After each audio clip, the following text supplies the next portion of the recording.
Welcome back to this week's video. Welcome if you're new, welcome back if you are subscribed. So today we're gonna be doing Am I the Asshole? We're gonna be reading Am I the Asshole? I like reading these. I know you guys like to watch these, so must just keep on watching. Must just keep on what let's just keep reading. So right now I wanna I know I have to be more prepared, but I I have Devon says, am I the asshole for refusing to buy a house with my girlfriend after she threw a play at me during an argument? I, 27 male, never in the Netherlands, exactly broke up with my girlfriend, 26 female. We have a 1.5-year-old son, two and a half year old. The relationship had already been unstable for a while, and we have been broken up a few times before. Our one of our biggest conflict was financial and the future. She often says me houses in the 65k 75k range and talked about how expensive do we do it, I guess. Well, I feel that was still big of a financial risk even though I own a decent income. One afternoon we got into an argument and I had came from home from work and she was very angry about something I said earlier that day. The argument escalated and yelled that Amy ran argued again because she had left her toilet in the bath. For about 45 minutes while she was on the phone, things got hit and she tried to spit soap water in my face. I pushed test kicked her away while I admit was wrong. The next day we talked about what we were going to do with the relationship. During the conversation I told her I no longer wanted to buy a house together because our relationship felt too unstable and we argued too often. When I said that, she became extremely angry and threw a plate at my head in front of our toddler. The plate tore a glass stump and I ended up with cuts in my hands. After that, I told her the relationship was over and she to leave. She yelled moved back to her mother's place about 130 km away from our son with our son.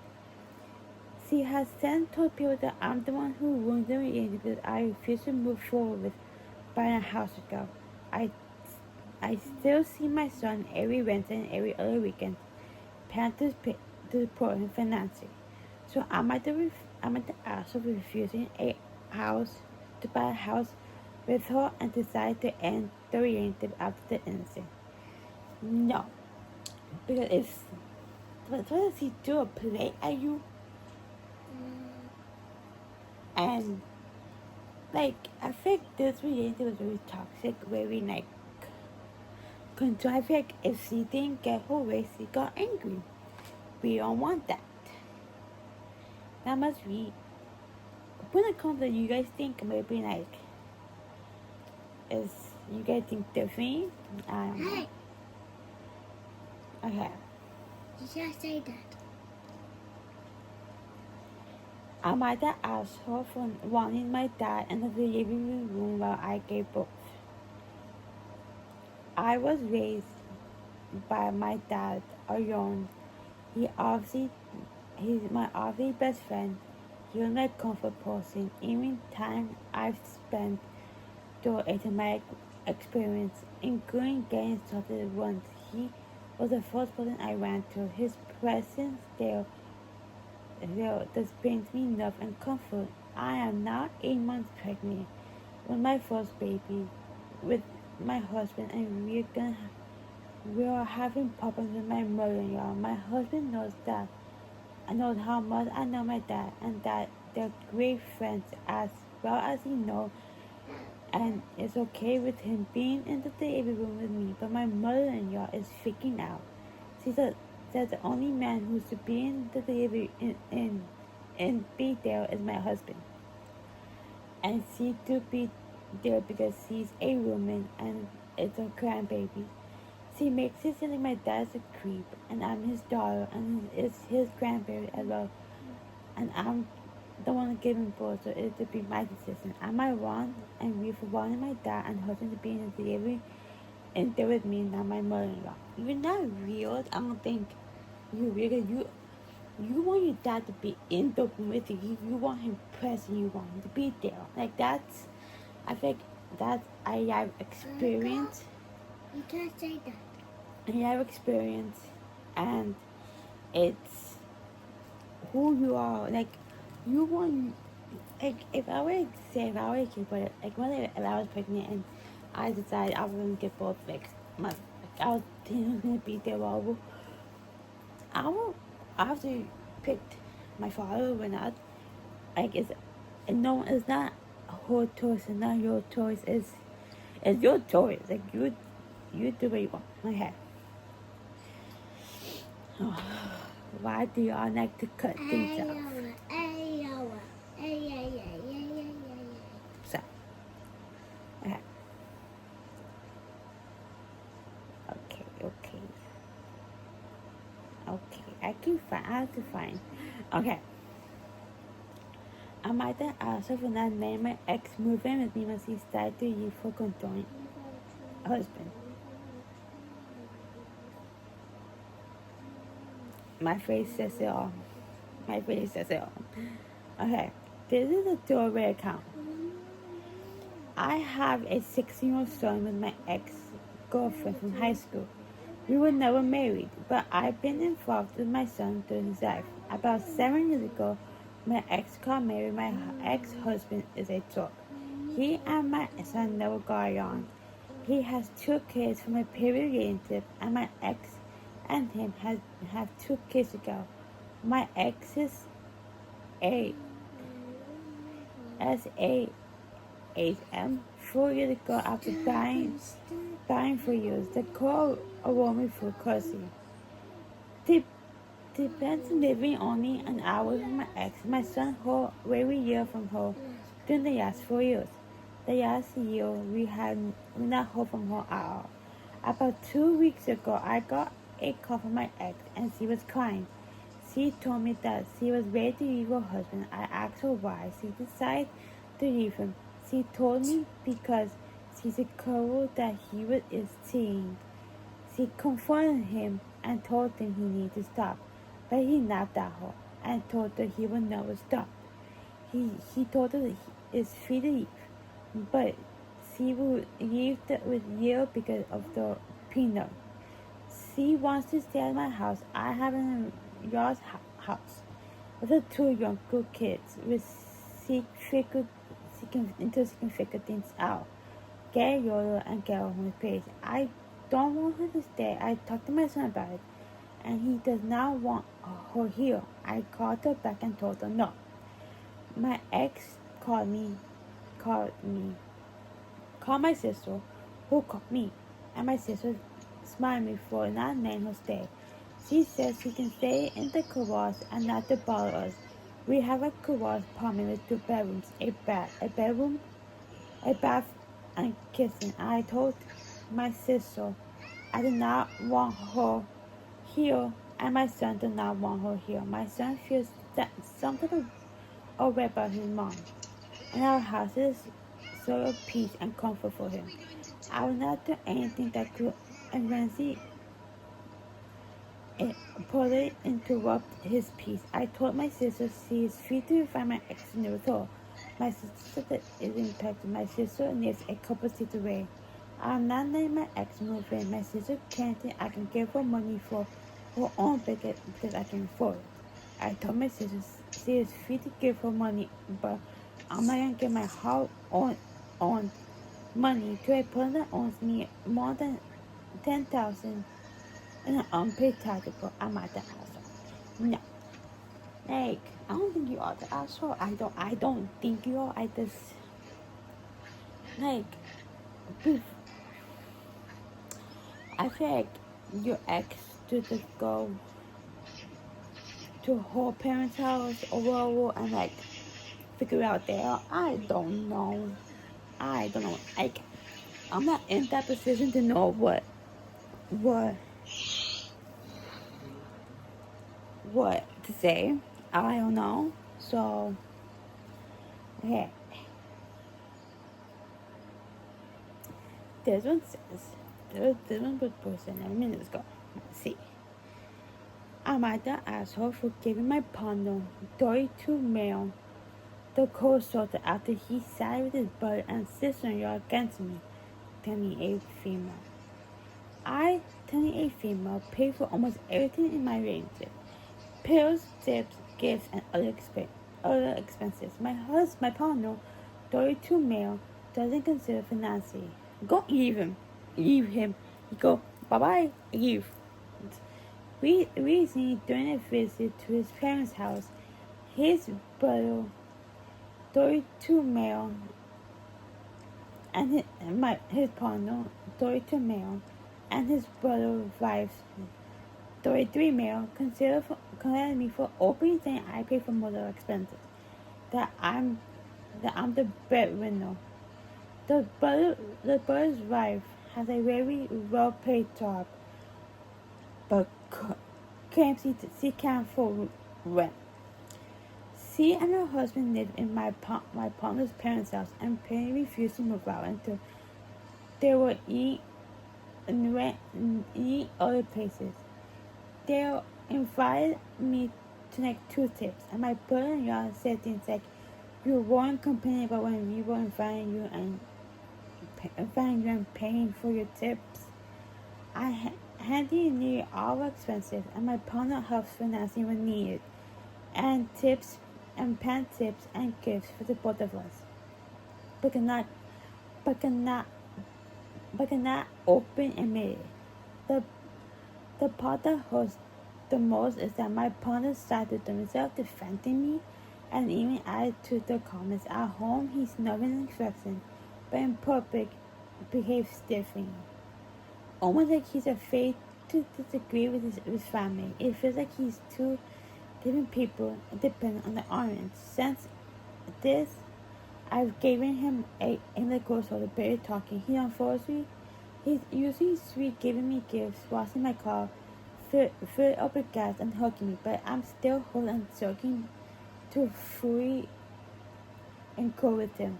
My question: am I the asshole for giving my partner the shoulder, even though he's being nice now simply because he publicly sided with his brother and sister against me? I feel like you said that you pay for mostly everything, like tips, bills, gifts, other things, and your partner doesn't really put in. Go, why are you doing like why are you doing all that and he's not doing that? Why can't he, like, I'm not saying that men that if you're not a man you can't do that. If you are a man you do be taking on that responsibility and be like, look. But he's not really doing that. Go, like, and like it shows like he acts one way with you in private, and another minute he's acting like that. Go leave him. I'm sorry, but leave him. Leave. Okay. Now let's go for this one. Wait, is this one we want to do? I don't like you. Okay. Wait. Okay, let's do this one. Am I the asshole for removing a guy after he made jokes about my weight and laughed when I got upset? I, 18 female, need some outside perspective because I'm feeling really sad and confused about the situation. I've known this guy, 17 male, almost for my whole life. Every weekend I hang out with him and my cousin since they are friends. Around 2 months ago, he started being overseas with me, even though he had a girlfriend. This was weird to me, not gonna lie, but I don't think too much of it at first. He started texting me a lot and flirting, which I really couldn't understand since we've been friends for a while. But after a few weeks, he suddenly stopped texting me and started annoying me. Then, 3 weeks ago, he started being clingy again. I hung out with him and my cousin a couple nights ago, and a couple nights after the text started again. That night he was really sweet to me. We were talking, and he was being very affectionate, hugging me from behind, laying his head on my lap, letting me play with his hair, etc. I already feel guilty about the whole situation because he still had a girlfriend at the time. Yeah, on about a week after that, he told me he broke up with her because he never wanted to hang out or saw him affecting in general.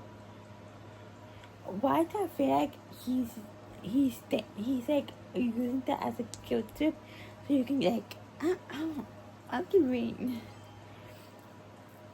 Anyways, fast forward 2 years later, I hung out with him. I hung out with him again. The vibe was completely different. Instead of being sweet, he kept making fun of me the whole night. He made mm, he made plenty of jokes on my way, mocking my music taste, even though I was the same songs that remind me of a really hard time in my life. At a point where I was sitting on the floor, he talked about kicking me. The last one really got to me because I told him to stop multiple times that because he was making fun of me, sad, like making me sad. But he didn't care. I was very feeling hurt by the other jokes, so I just got up and went to sit with my little cousin because I didn't want to be around it anymore. I was suddenly sad. He saw that I was upset, but the laughed. And when I got home, I removed him from all my social media and deleted his number because I didn't want to deal with someone who treats me like that. Now I'm sitting here, feeling sad. I wonder if I overreacted. A part of me keeps thinking about how sweet he was before one and wondering if I did something wrong, or am I just being too sensitive? So am I the asshole for cutting him off after that? No, you're not. Like, if he's making fun of you because of that and you told him to stop multiple times and he keeps on, so everybody to be like, remove. So leave it in the comments what you guys think. Maybe like, you guys think differently. Okay, so, eh, okay, you wanna read this one? Let me find a different one. A, I think, no, I think I read that before. Wait, no. Okay, this one says, I'm at the asshole for refusing to babysit my sister's kids. That's because I work from home. I work remotely full time, which means I'm at home most of the days. My job requires me to focus of most of the day. By law, people during my relatives assume that because I'm physically at home, I have more free time than people working in the office. My sister recently, before I continue, just because you're working from home doesn't mean you have to, something you gotta be, like, it depends on the job too. You have to be, constantly glued to the computer. You have to, like, that's, like, sometimes all you need, maybe if you finish all your work, yeah, you can walk around, or I might organize it. It depends, but sometimes you have to be glued to the computer for all the day. Like, you have to. So let's continue. I just want to add to your comment, like, maybe you guys down below make, oh, like that too, or whatever. So let's continue. My sister recently started going back to work after maternity leave, and she's been struggling to figure out childcare. At first, she asked if I could argue watch her kids for a few hours when she's in a tough spot. I didn't mind helping once or two or twice because I know parenting can be stressful. The problem is, The problem is stories start becoming explained instead of arguing papers. She will call message saying like, "Can you walk in today? You're home away, and you're home anyways." Sometimes she acts very real noise, so mean I can make it work. I've tried explaining that because I'm at home doesn't mean I'm free. I have means deadlines. I work the requirement sentence. It's really hard to focus on work while also watching a young kids. Recently, she asked me again. She asked again when I told her I couldn't because I was busy work days. She got upset and she said I'm being selfish, especially when I'm lucky enough to work from home. Now she's acting like I'm refusing to support her when she needs help. From my perspective, I'm really working during these hours, and it's unfair to expect me to take on entire care at the same time. I might also be refusing to go to my work. No, you're not, because how are you gonna refuse? You working in this hard, like you said, your means, deadlines, and other stuff that you need your attention and stuff like that. So, yeah, you know, so he'll be in the comments below. This is a yes, sorry guys, I'm sorry. We'll do more next time. See you guys in the next video. Bye.